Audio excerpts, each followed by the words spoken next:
গুনার ফ্যাক্টরি কে? শয়তান। গুনার ফ্যাক্টরি শয়তান।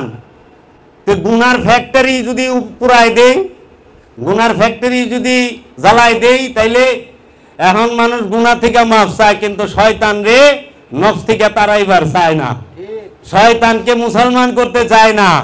মূল ইবাদত হচ্ছে আমানুর, সে শয়তানকে মুসলমান করব। শয়তানকে আলাদা কেউই না, আপন প্রবৃত্তি আপন ইচ্ছাটাই শয়তান। আপন ইচ্ছাকেই শয়তান বলা হয়। যেই পর্যন্ত একজন শিষ্য, একজন ভক্ত, একজন মুরিদ তার আপন ইচ্ছাকে মুর্শিদের ইচ্ছার কাছে উৎসর্গ করতে না পারবে, কুরবানি করতে না পারবে, সেই পর্যন্ত সে কোনো দিনও শয়তান মুক্ত হইতে পারবে না। শয়তান মুক্ত হওয়ার একমাত্রই হইল নিজের ইচ্ছাকে রবের ইচ্ছার কাছে উৎসর্গ করা, নিজের ইচ্ছাকে মুর্শিদের কাছে উৎসর্গ করা, নিজের ইচ্ছাকে রসুলের কাছে উৎসর্গ করা। এইটাই হাকিকি কুরবানি, এইটাই হাকিকি কুরবানি। নিজের ইচ্ছাটা হইল জগতের সবচেয়ে বড় পশু, আপন প্রবৃত্তি, এই নফসের যে খায়েশ। আমাকে তো একটু আরবি উর্বি বোঝায়, বাংলা মানে আমি ওই খাস বাংলা কইলে অনেকে টাস্কি কাজা কয় কি আরবি কইলে আমি বুঝে না। তোমার এরকম মানে যখন একবারে ভাঙ্গা বাংলা কই, আপন প্রবৃত্তিটাই শয়তান। এই শয়তানকে তাড়াইতে গেলে গুরু লাগবো, আর গুরুর কাছেই কুরবানি দিবেন। আগে নিজের নফসের খায়েশকে, নিজের ইচ্ছাকে কুরবানি করেন গুরুর কাছে, তারপরে বনুর পশু আইনে যদি আপনি জব করেন, ওই পশুও ধন্য জীবনকার জন্য। কারণ একটা মানুষে জব করছে, একটা মানুষের হাতে প্রাণ গেছে। অন্তত পশুর থেকে নিকৃষ্ট পশুর কাছে তো জীবন যায় নাই। এর জন্য কুরবানি করতে হয় গুরুর কাছে। অনেক মানুষে কুরবানি গুরুর কাছে করে না। তো কে গুরুর কাছে কুরবানি করে? অনেক কুরবানি মানুষ করে গরুরে আইনে, চেঞ্জ হয়ে গেছে গা। ওইটা অনুষ্ঠান, আর এইটা হলো প্রেম। প্রেম দিয়া রবেরে পাওয়া যায়, প্রেম দিয়া রসুল পাওয়া যায়। অনুষ্ঠান দিয়া মনে একটু আত্মতৃপ্তি আসে, ভালো মন্দ খাওয়ান যায়, এর বেশি কিছু না। সারা জীবন অনুষ্ঠান করলাম, আল্লাহ তো দেখলাম না, পাইলাম না। পাইলাম স্বভাবের পরিবর্তন হইল না তো।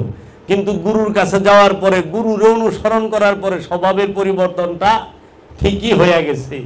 আল্লাহ রাব্বুল আলামিন কোরআনের মধ্যে আল্লাহ একটি আয়াত নাজিল করেছেন। আল্লাহ বলেছেন, যারা মানু তাদেরকে, মুমিনকে না।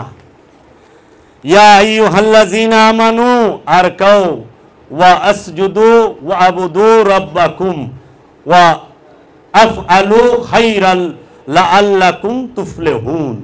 হে যাহারা ঈমান আনিয়াছ, রুকু করো এবং সেজদা করো এবং ইবাদত করো তোমাদের রবের, এবং তোমরা করো ভালো কাজ যাতে তোমরা সফল কাম হইতে পারো। খুব খেয়াল করবেন কাকে বলছে, ইয়া আইয়ুহাল্লাযীনা আমানু। আমানুকে আর মুমিনকে, আমানু আর মুমিনের পার্থক্য কি? আসমান আর জমিন। মুমিন যিনি তিনি আল্লাহর ওলি, মুমিন যিনি তিনি আল্লাহর ওলিয়ে কামেল, মুমিন যিনি তিনি আল্লাহ প্রাপ্ত, মুমিনের সাথে আল্লাহ থাকে। আমানু যিনি তিনি আল্লাহ প্রাপ্ত না, তিনি ওলিয়ে কামেলও না, তিনি মুমিনের উপরে বিশ্বাসী, রসুলের উপরে বিশ্বাসী, তিনি ওলির উপরে বিশ্বাসী। মুরিদকে এক কথায় আমানু কয়, আর গুরুকে মুমিন বলে। যিনি গুরু তিনি মুমিন, আর মুমিন ছাড়া যে গুরু হয় এর কাছে মুরিদ দেয়া লাভ নাই। স্পষ্ট কথার কষ্ট নাই। তো কাজেই এই আমানু যে, তার জন্য কোরআনের সকল হুকুম। আমানুর সাথে শয়তান থাকে, মুমিনের সাথে আল্লাহ থাকে।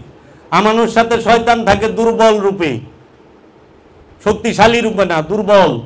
আর মুমিনের সাথে আল্লাহ থাকে। আল্লাহ কইছে না, আমি আল্লাহ মুমিনের সাথে থাকি, ইন্নাল্লাহা মাআল মুমিনিন, নিশ্চয়ই আমি আল্লাহ মুমিনের সাথে থাকি। আমি আল্লাহ ইন্নাল্লাহা মাস সাবিরিন, আমি আল্লাহ ধৈর্যশীলের সাথে থাকি। আমি আল্লাহ মুত্তাকির সাথে থাকি। আমি আল্লাহ মুহসিনিনের সাথে থাকি। এই চারজন ছাড়া আল্লাহর কারো লগে থাকে না।